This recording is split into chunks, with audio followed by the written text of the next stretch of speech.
as Navigating the DAS Procurement System. At this time, I'm going to hand the mic over to Debbie Davis and Lori Nordeline, if you wouldn't mind sharing your screen and getting this party started.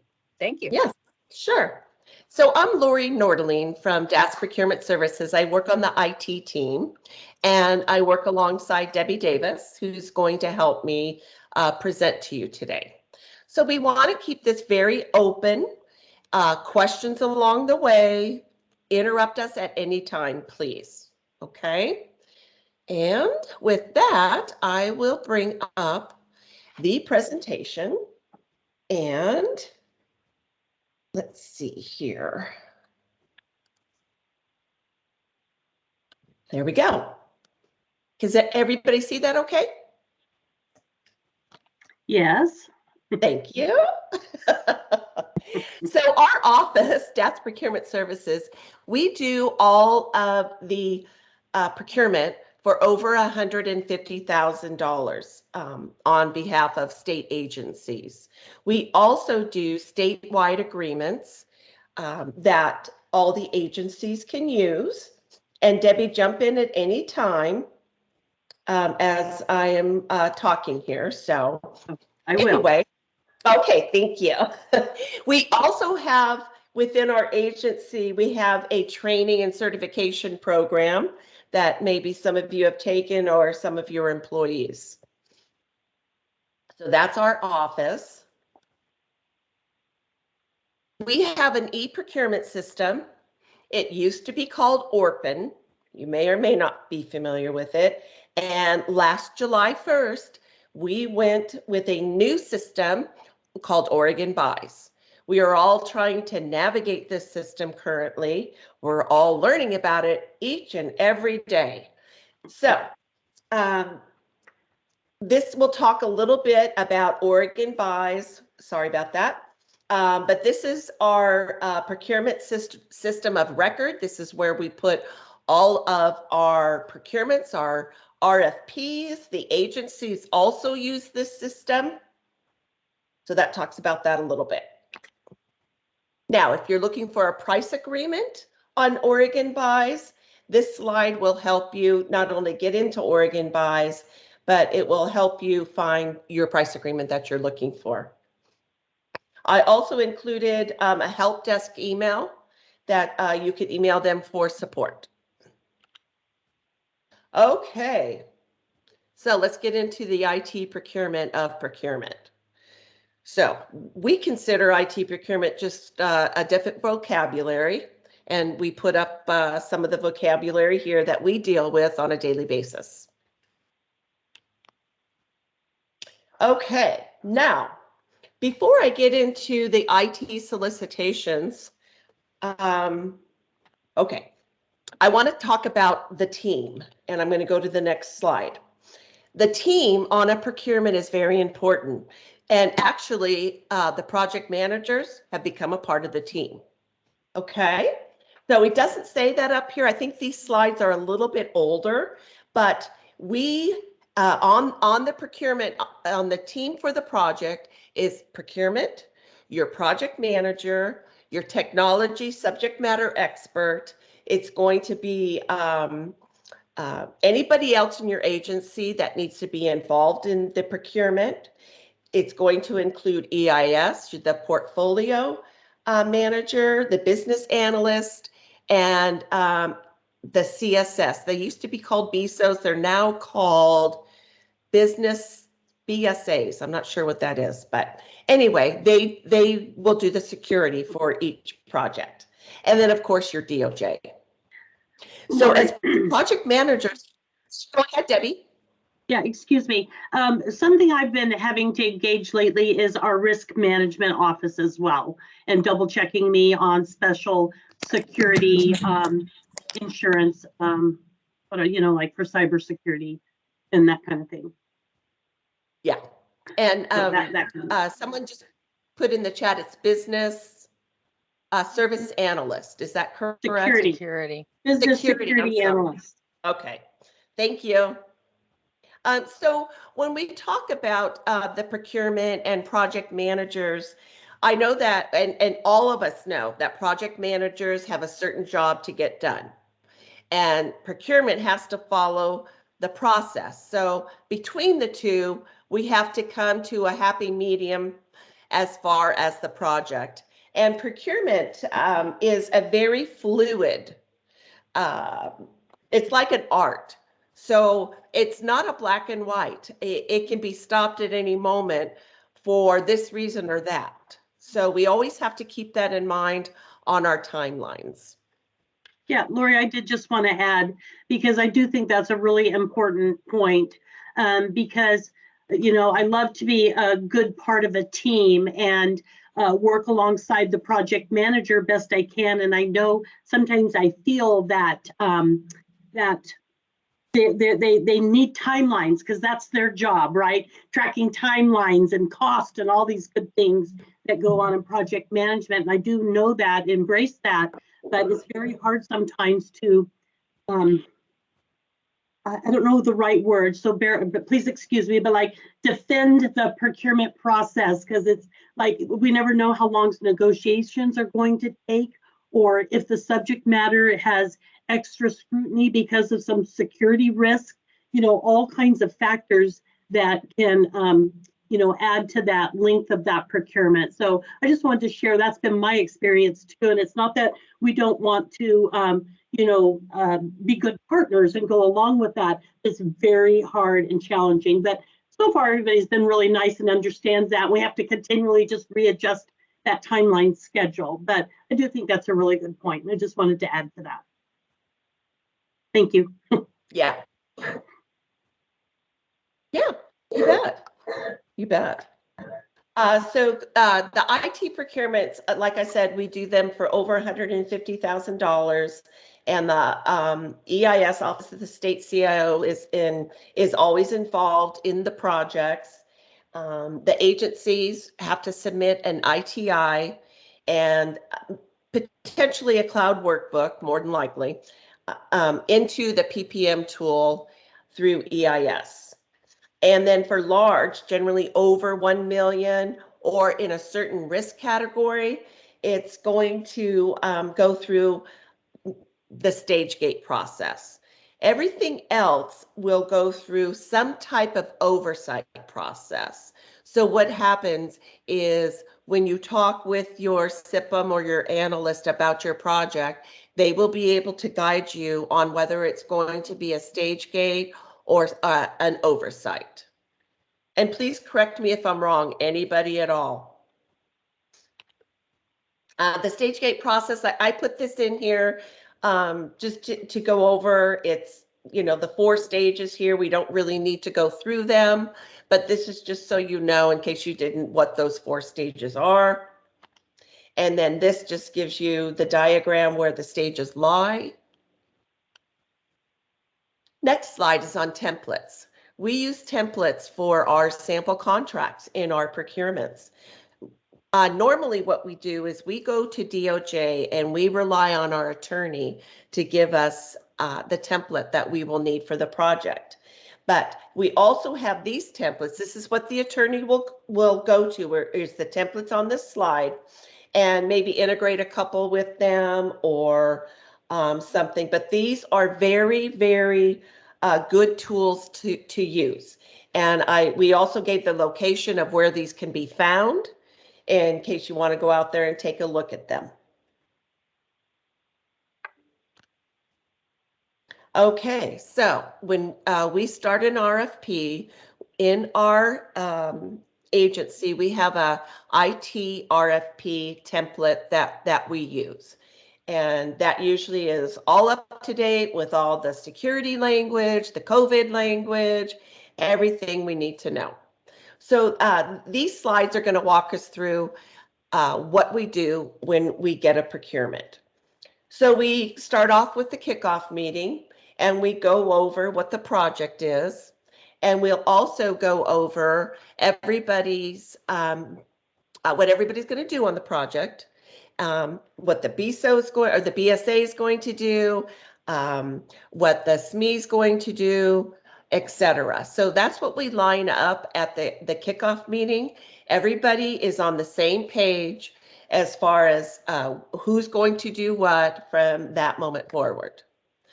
This slide will talk about the RFP template itself, and this talks about the sections that we work on together, which is the introduction, the schedule of events, which is, when the RFP will be released, when you're going to have a pre-proposal conference call, Q&A is due, etc.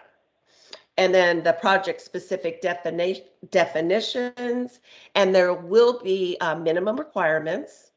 That is not your business requirements, it's a minimum requirement. An example of that would be that you want a vendor to have 2 years experience with the solution that's successful for a length of time. So say you want a vendor that's had a successful solution for 3 years that's been up and running. And that would be a minimum requirement. And then the proposal content requirements, this just goes through you could either choose to have these within your RFP document, or maybe some of them don't fit in your RFP document.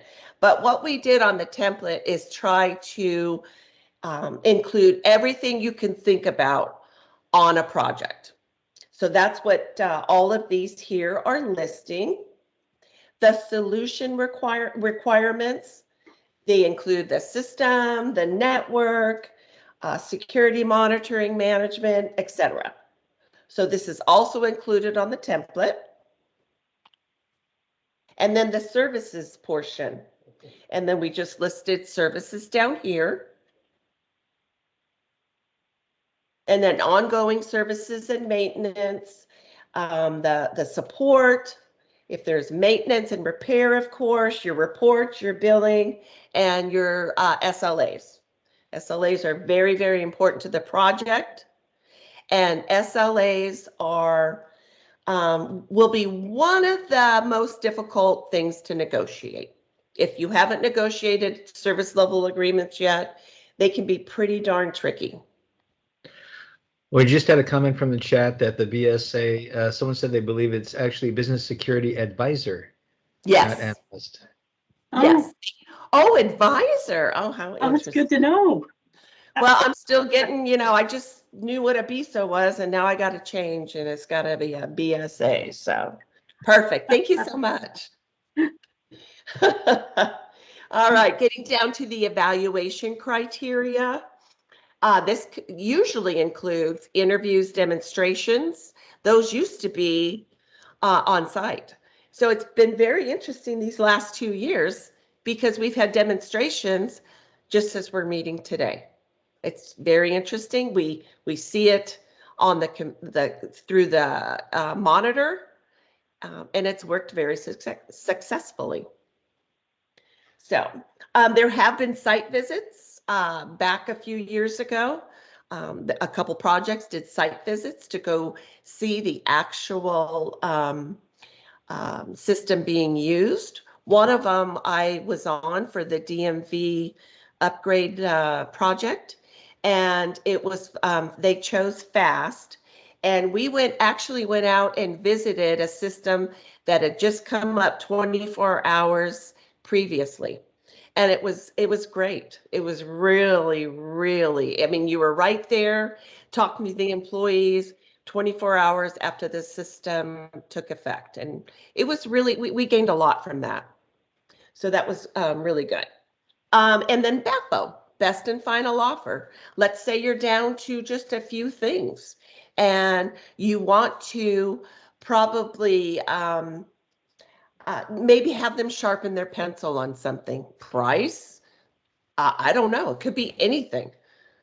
But that's, and your BAFO could tell you who you're going to go with, or it could also tell you may have to do something else. It's normally your last round.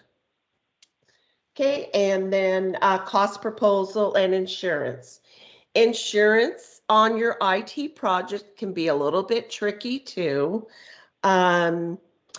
Most companies, they have enough insurance, they're big enough, but you will find some of those companies, they are a little bit smaller and maybe can't afford the insurance. So this is usually listed as negotiable. And then when we were talking about evaluations, round one is the proposal response. In IT procurement, at least in mine, I never evaluate cost in round one. They submit costs, but we do not evaluate it. And the reason Lori, being, yes, I'm sorry. please, sorry. So we have someone wanting to ask a question. A question from the chat, does DAS still recommend using the risk assessment tool to determine insurance requirements? Absolutely, yes.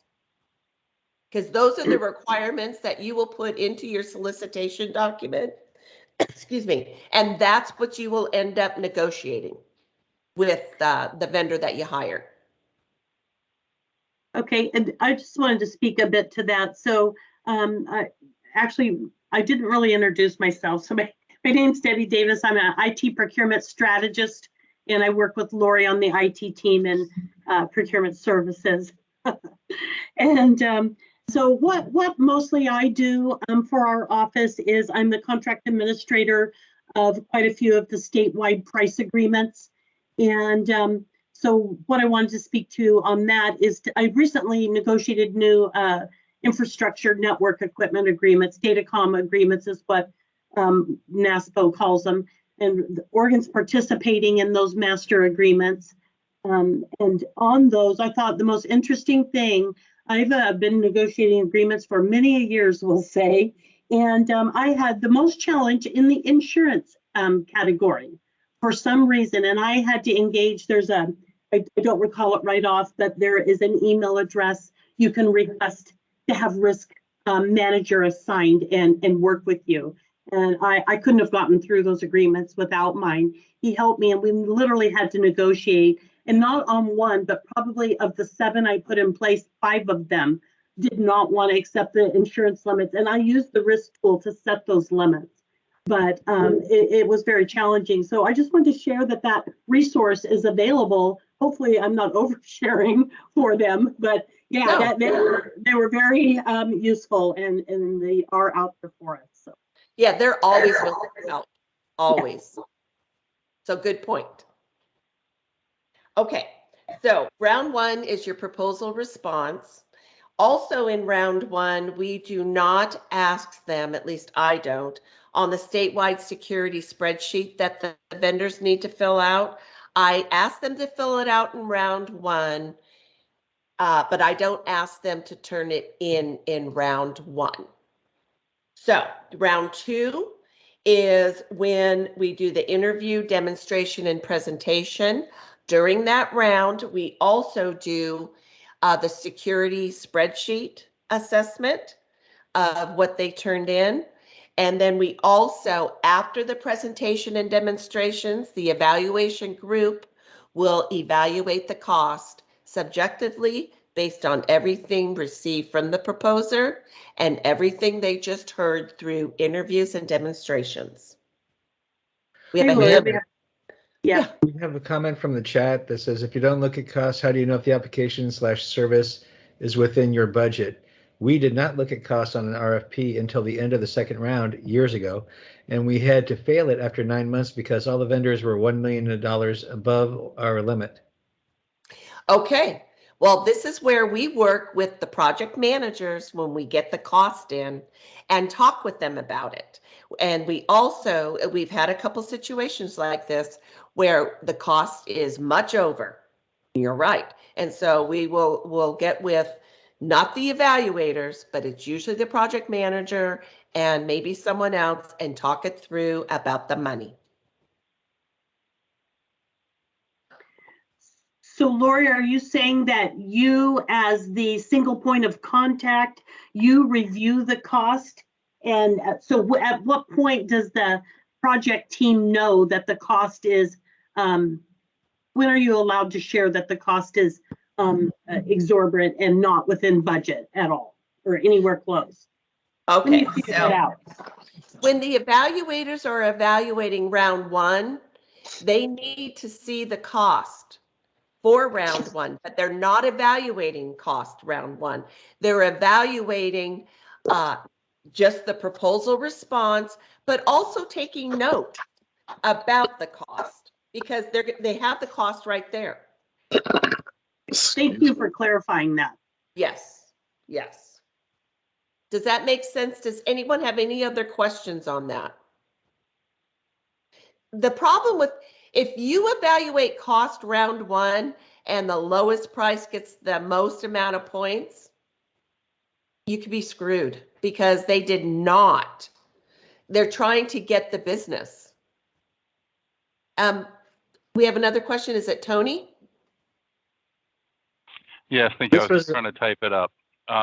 So we were told by DOJ and by procurement that we were not allowed to let the people see the cost until after their scoring was completed because they are not allowed to score the cost.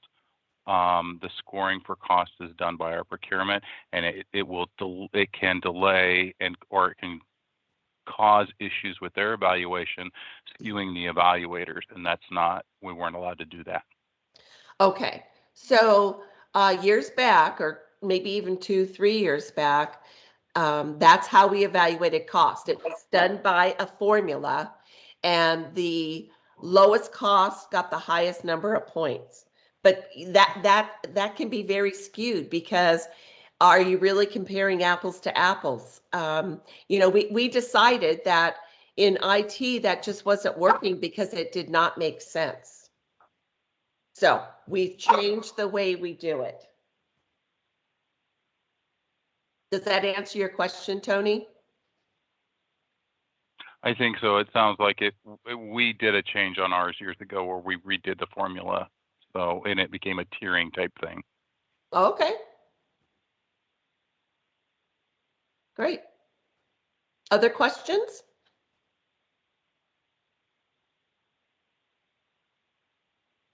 There's a comment in the chat for everyone about the DAS risk assessment tool is linked in the chat.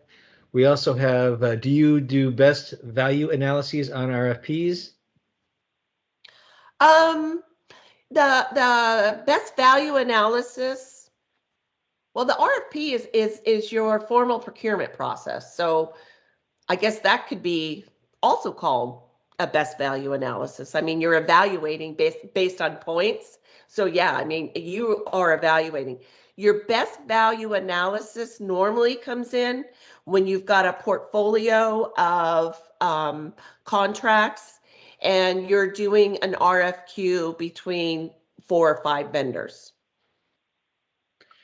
Alicia Miller had commented that DS is trying to get away from objectively scoring the price as well.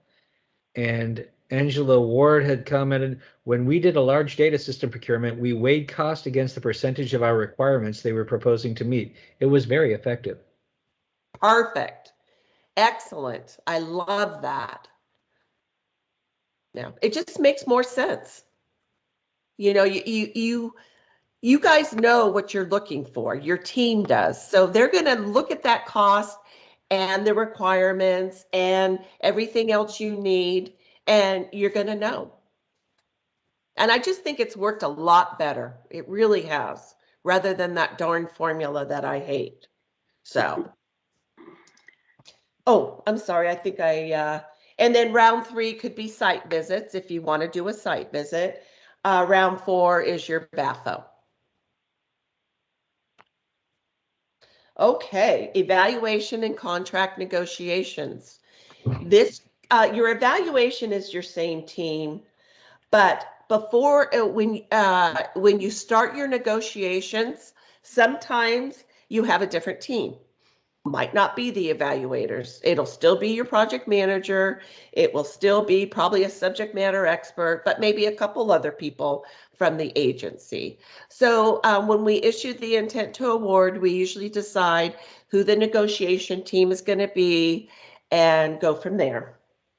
So this says we issue the intent to award, and then, like I just said about the team, before the contract can be signed, it must have the following components: DOJ legal sufficiency, a feasibility determination completed if it's IT services over $250,000, House Bill 2375 forms completed and signed. If it's a stage gate project, stage gate 3 endorsement, or if it's non-stage gate, you have to have oversight approval. And a pay equity compliance certificate. Okay. Added to this list could be, your firstborn. I don't know. We're adding things all the time, requirements on IT procurement. It just seems like we go through so much on a regular procurement that's non-IT. Some of these components just are not in the mix. Okay, after the contract is signed, that's when we will do a contract administration kickoff meeting. We'll talk with the agency and the vendor, see if anybody has any questions before the contract gets started. Okay, and talking about BVA, this slide talks a little bit about the best value analysis. And as I was referring to, the portfolios or the multi-award agreements, they have a best value analysis if there's more than one vendor. Okay, the next one, I'm going to have Debbie go over because she's our software queen. Sure. You are. Thank you, Lori. Actually, I'd just like to speak to this whole subject. Of course I would. So under the statewide price agreements, I'm sure a lot of you are aware that these are multiple award. That's our style, our most current model, if you will, of contracting statewide.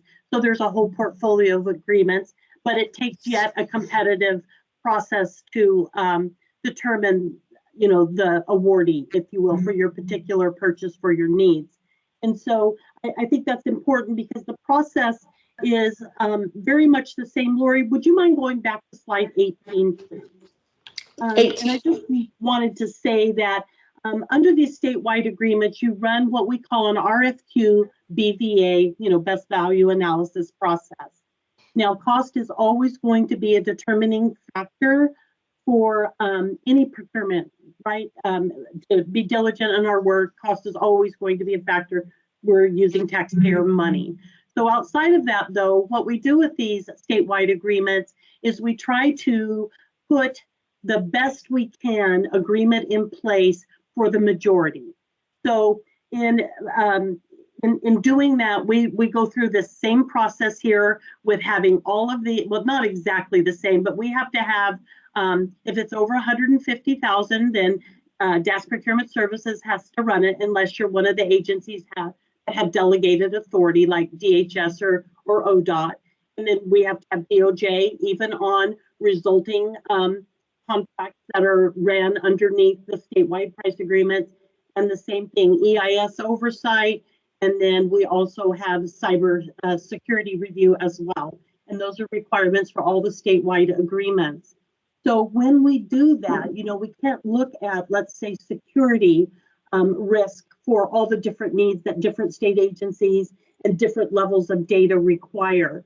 So when we put these in place, I try to write in the buyer's guide things like, what I've just shared, and then say that each agency needs to be diligent in their work, and they need to look at the agreement and the security terms within it to make sure that it meets the needs for your project you're working on. And so, that's really important. And so all of this still happens under those agreements. They're trying to give an agreement or put it in place so that agencies then can groom what it is they're after. Is it reliability? Is it past experience for services? Cost, of course. And right now, when it comes to things like more like hardware products, tangible things, can you source it? What's the turnaround time, right? for? Can you even get it? And that could be a huge factor right now. If you need a piece of hardware and you go out on a request for quote and get the quotes back, and make that a requirement. I need it by X amount, such and such date. And if you can't deliver it, then tell me when you can, and have that be something stated in there so you can evaluate that part as part of your decision to make, because you may not be able to get the best cost, but if one supplier can provide it, can source it for you, and the other one can't for 2 more months, then you see the value in being able to have that flexibility and make those decisions. So, okay, if you want to move the slides forward, Lori. So when we do that, and a lot of what we're working on is, because of the cloud forward strategy and a lot of agencies modernizing and trying to move to the cloud, then a lot of activities going on under the cloud solution portfolio that we have. Lori is the contract administrator, and I support Lori in her efforts, and I also do a lot of work under those. And so what I have been doing for quite a few years is I negotiate the user agreements for software. And right when I was getting really good at the on-prem stuff, it's gone away. And so I am relearning as fast as I can, but kind of along with you as well. But the best part is I have this whole team now. And rather than fret that, I welcome it, because now I can make a better, stronger contract. I have that oversight, I have that DOJ input, I have that cyber security office helping me with those terms in that agreement. So it takes a while. There's a lot of hoops, but the really good part is, at the end, if we have vetted a really good contract that is secure as we can make it at that master level. And so that's what we do with not just the contracts, but with those user agreements. And EULA was a common term in user license agreement when it was on-premise licensing. Now I'm seeing things more like, since software as a service is a service, then I'm seeing more like master service agreements, or terms of service is pretty popular. So it can be called different things. And as Lori has on the screen here, it's not the best or the greatest, but it's an attempt to try to kind of create a library. And I hope that it gets bigger, better, and brighter soon, because I've added a column out there. If you go to it, it's a state software licensing page. It's broken down by statewide user agreements and then agency specific.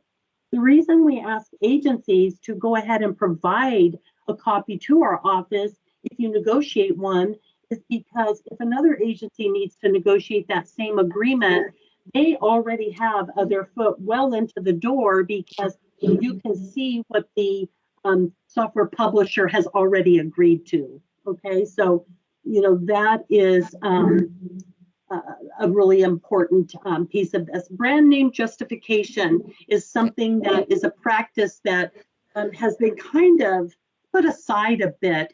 And so when I'm able to publish my new data communications buyer's guide, I've given it my best effort to break it down. I have DOJ review and approve these, by the way. It's not a requirement, but there are partners, and they're really good at business, right? Both legally and just from all their experience of working all these contracts. So I have it broke down like this.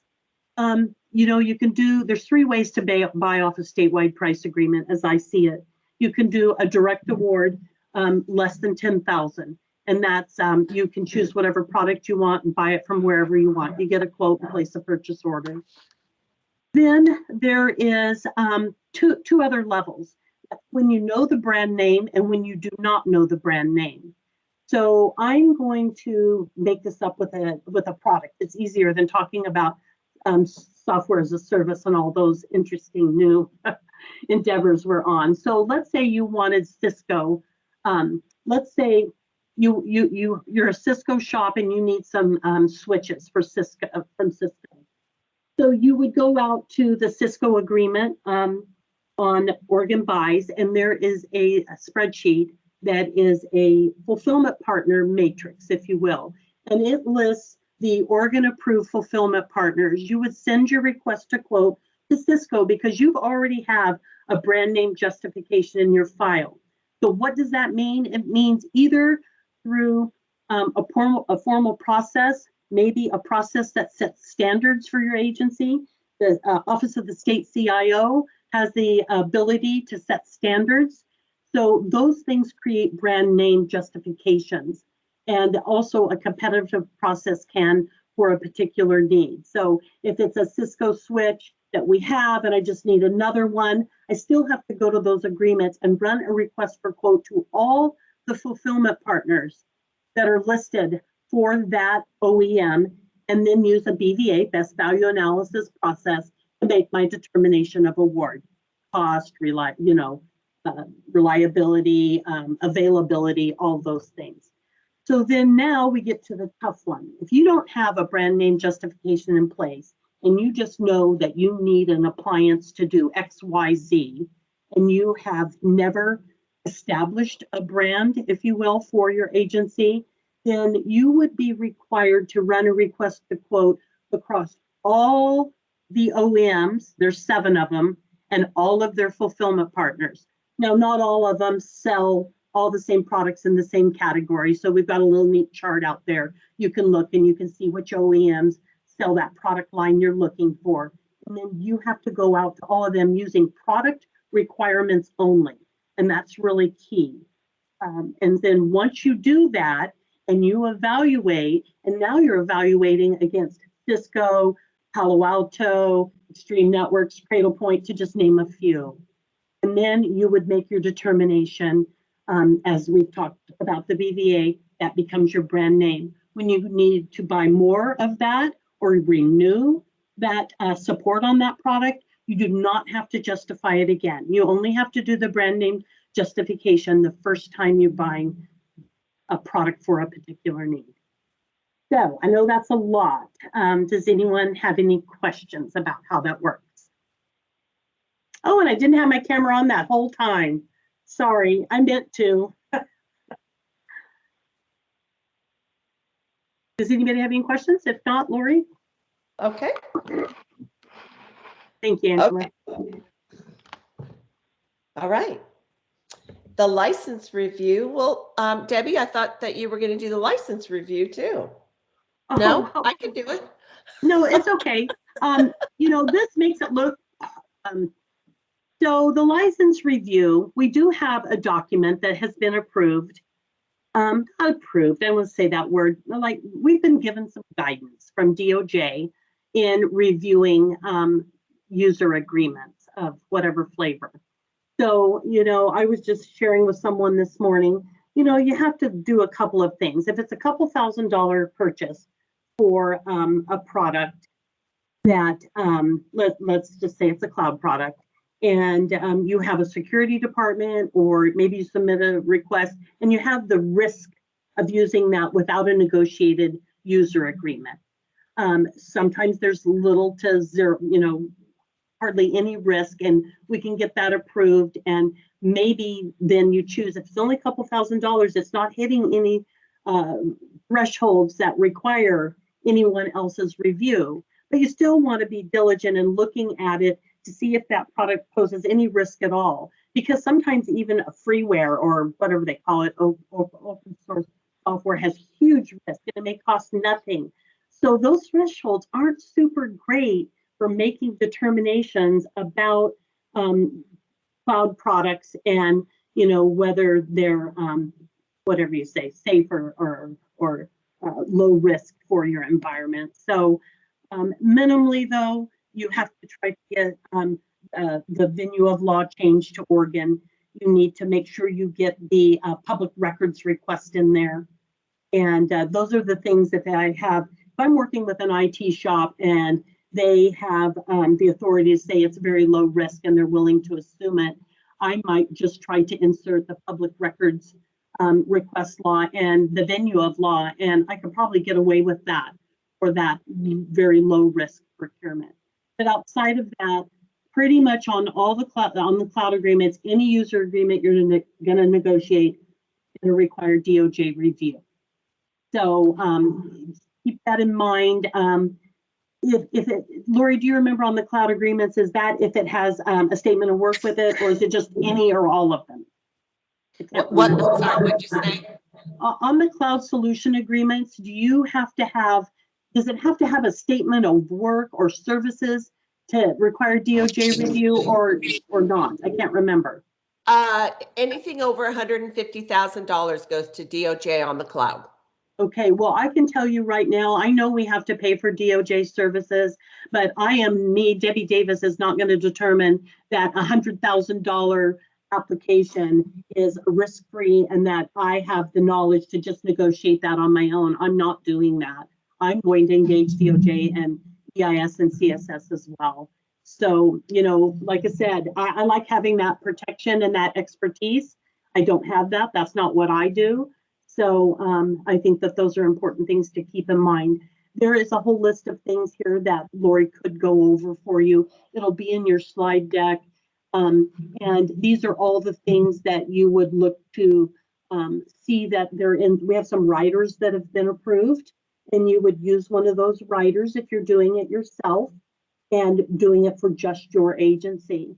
I tend to do them for statewide use. If ever anybody comes to me and I'm going to go to that work, because I'm in a position where I can do that, I will negotiate on behalf of the entire state for state agencies and even ORCAT members if I can get it in there. Someone has a question? Yeah, Alan has a question. there's a comment from Jeff. It's about 3 minutes old, so I had to step away for a few minutes. But he said, that's a great explanation. Does the same scenario apply if it's SaaS? Is this on brand name justification? Well, Yes. I'm sorry. Yes. Yes and yes. Yes, brand name justification is the same across all commodities. You can't just pick whatever you want to buy. If I kind of hate to share it, but I'm a talker, so I can't help it. There is something that's called a brand name or equivalent, and I can't help myself.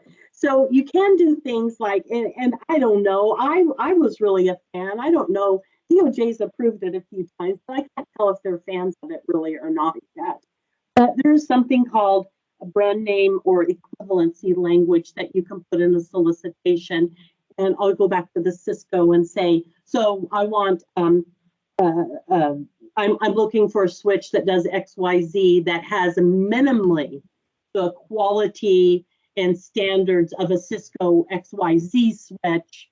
And so if you choose to respond with an alternate product, I need, documentation or factual evidence how it meets that same level of quality. So again, it's a little bit creative, but I tend to like to go there with some things, and just wanted you to know that sometimes that's a possibility. And was there a question from someone else? Okay. Okay.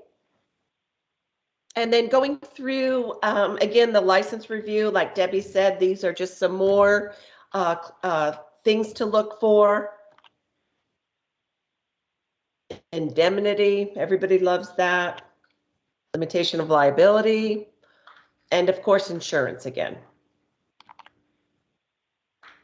And we don't need to go through each and every one of these with you. We're just trying to give you something that would help you.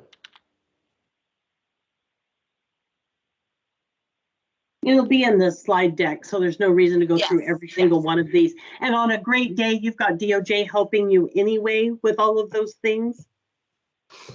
That's correct. Correct. And another thing that I wanted to say was in IT procurement at DAS Procurement Services, we're like a well-oiled machine. We know exactly what to do once a project is handed to us, who we need to work with.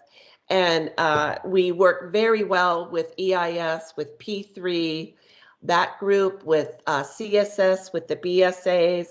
We work very well together. So when we have that kickoff meeting, like I said, everybody's going to know what everybody's going to be doing on the project and getting those timelines. This slide is to give you the team members on our team and contact information. We are currently interviewing for an IT manager, and then the team members here. And then the last slide that we have is the DAS IT Business Center information, and the link to the office of the state CIO. That should say EIS, not OSCIO. That was the previous name, so I apologize for that. But that's a couple more links for you to have. And I think, was there a question? Let's see. It was a comment from Anastasia that anyone attending have any successes when navigating this process, achievements, suggestions, please feel free to raise your hand or post in the chat. Yeah, it'd be great to hear about your experiences with the IT procurement, good or bad. And don't be shy, because we'll make you talk. I see a question from Karen. Go ahead, Karen, if you want to unmute yourself. Hey, Lori, I'm not Karen. shy. So I worked with Lori on the procurement she mentioned earlier at DMV, and it was so successful. We were extremely successful because of Lori. Lori, when she came in and did that kickoff meeting, everybody knew what they were supposed to be doing. Lori kept us on track. She made sure that we knew exactly what we needed to do. We got the feedback we needed on all the documents. I went with Lori on those trips that she talked about to view the product that had been put out 24 hours before we got there. It was brand new to them. It was awesome to see. It was such a useful trip. Without Lori, we would not have been as successful as we were. So I mean, seriously. And we got the state CIO's award this year. So yay, DMV. Yay. Good for you. Well, thank you. Thank you very much. You're very welcome. And thank you. You bet. How about others? Want to share something about an experience on a project? Did you ever get into it with your procurement person at DAS Procurement Services? Lori. Well, And just a brief reminder, we are recording, so. Yeah. Jenny has a question. Well, I don't have a question, but I thought I would share an experience, and I have multiple, but I just wanted to share a recent experience I had and for a large IT procurement. And excuse me, we were going to utilize basically, Lori, the same strategy that you were discussing that you used with revenue and FAST. However, then COVID happened. So we had to, kind of do a switcheroo. So we made it through live on-site demonstrations, but then instead of visiting sites, we ended up turning into virtual meetings instead of actually going and visiting the sites in live operation. And so while it probably didn't glean or, get everything that we might have looked for in a site visit, we still were able to get a lot of really good and valuable information in order to make a decision. And one thing I'd like to say too, Lori, and I'm sure you guys know this, is let's say I think I've been working on procurements for projects for close to 8 to 10 years too, on various things, whether it be for requirements gathering and whatnot. And I will say that a one-size-fits approach doesn't always fit all, but I'm not saying that your guidelines aren't right. Those are awesome guidelines, but just remember to kind of think out of the box too when it comes to those types of things. And when you're setting up evaluation criteria, because every scenario is different, but it just really helps to get out of that mindset of, this is what we did last time. So just based on my own experience, I just wanted to throw that out there. But the model that you used really worked well for us. And I have no doubt that it probably would have worked even better if we were actually able to do the on-site visits. Yeah. Great. Well, thank you for sharing that. So Lori, there's a question in the chat box about will we be strengthening the cloud agreements And absolutely, they have the outdated security policies, and they are on our list on the very next amendment, as soon as we can get to it, to update those. Now, we haven't been using writers, but we do add additional terms. And again, we have CSS helping us. So they always tell us these are their old, yes, we know. And they do help us strengthen our language as well. And I'm sorry for that inconvenience, but we are going to try to fix that just as soon as we can. And is that what you mean by strengthen, the person that asked the question? Okay. Good. Okay. All right. Thank you. Other questions? George? Oh, hi there. This is George Fenton in Washington County. One of the things we've been doing for our cloud service review, because we have a formal request when business folks ask for it, is we subscribe to a service called Risk Recon, and we actually do a vulnerability scan using web crawler, and they give us a score of their security posture, including looking at the SEC filings for any data breach notifications and things like that we may not know about. So we're starting that effort in the next few months, and then we're going to basically put together a updated cloud service request and policy to do that. So that's something, if anybody's interested, the feature is called the Security Rating Service. And basically, it's not a penetration test or anything like that where it goes in and tries to hack into the system. It's what anybody would see using public tools. Just I'll mention that to you. Thank you.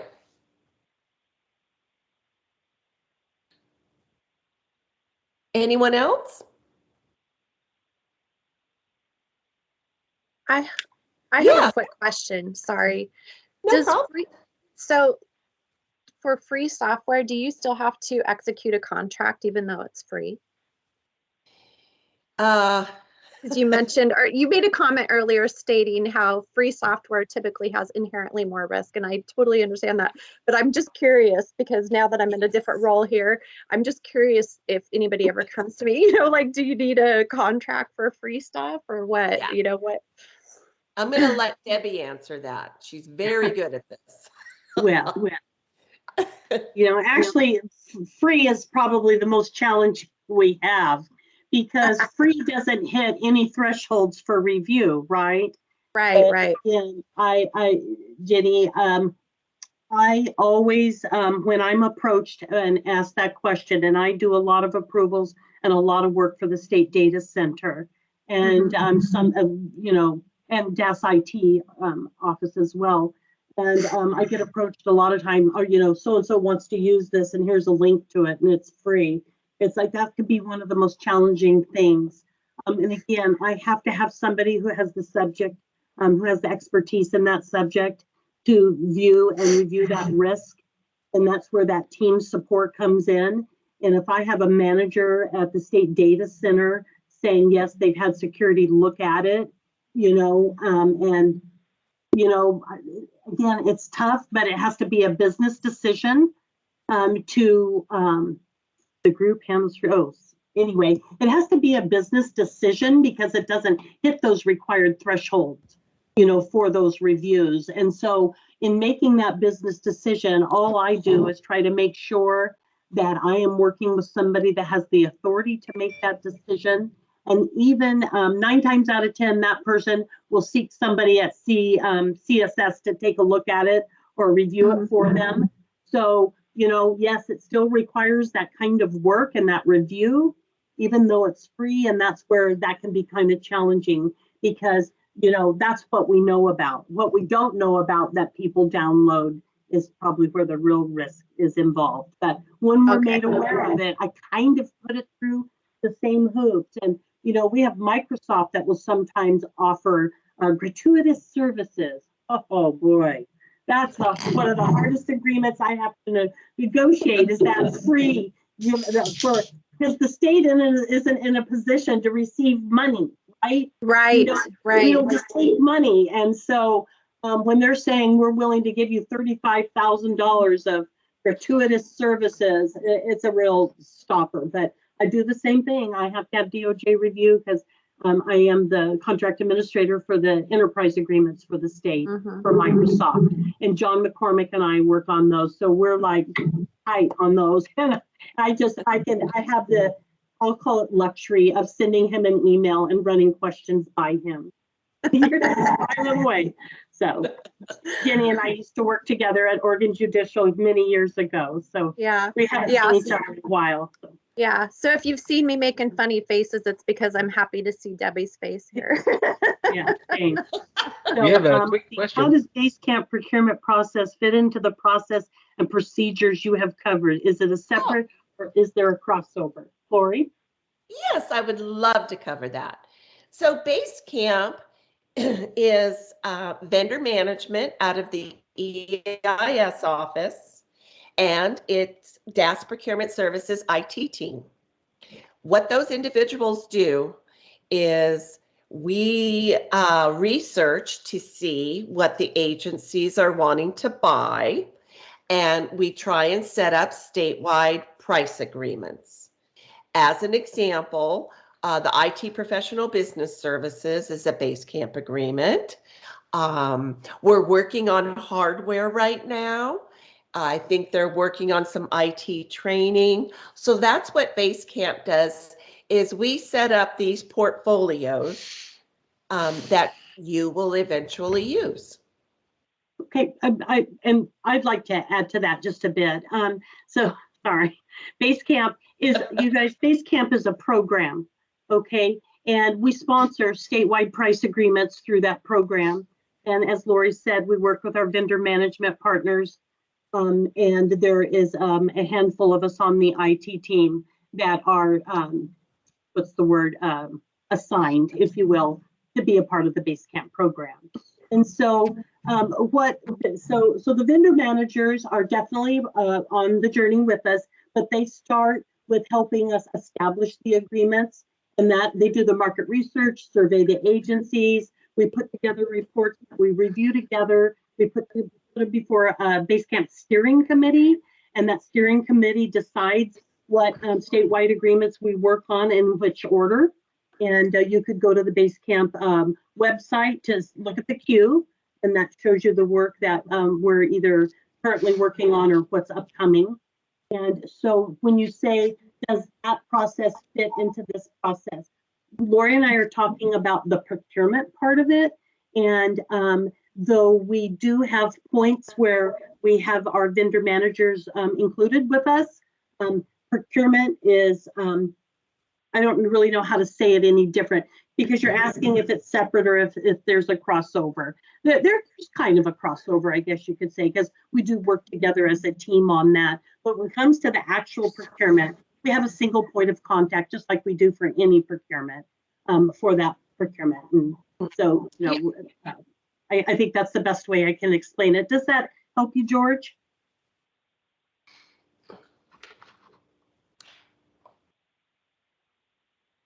Yep. Thank you. Okay, very good. Thank you.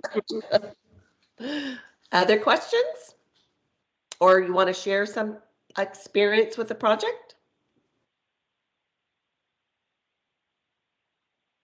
I hope that everyone found this helpful, and don't ever hesitate to reach out to any of us at any time. We do this every day. Thank you so much, Debbie and Lori. I really appreciate you taking your time meeting with our project manager user group across the state today. We're so glad you could be here, and definitely the takeaway is that free is not always free, for sure. We hope that you who attended today have gained a greater understanding of the DAS procurement system. And again, a huge thank you to our volunteer speakers, and thanks to all of you for taking time to attend. We'll be sending out some additional resources. You'll find some in the chat, and look forward to a follow-up email. When you receive the email with all the resource links, and again, Debbie and Lori, feel free to send some additional links that you think may be helpful to this group. We'll include a short survey with that as well. Enjoy the rest of your week, folks. Wear a mask, get your booster. We will see you again in March, and we're really glad that you could all join us today. Take care. Thank you for having us.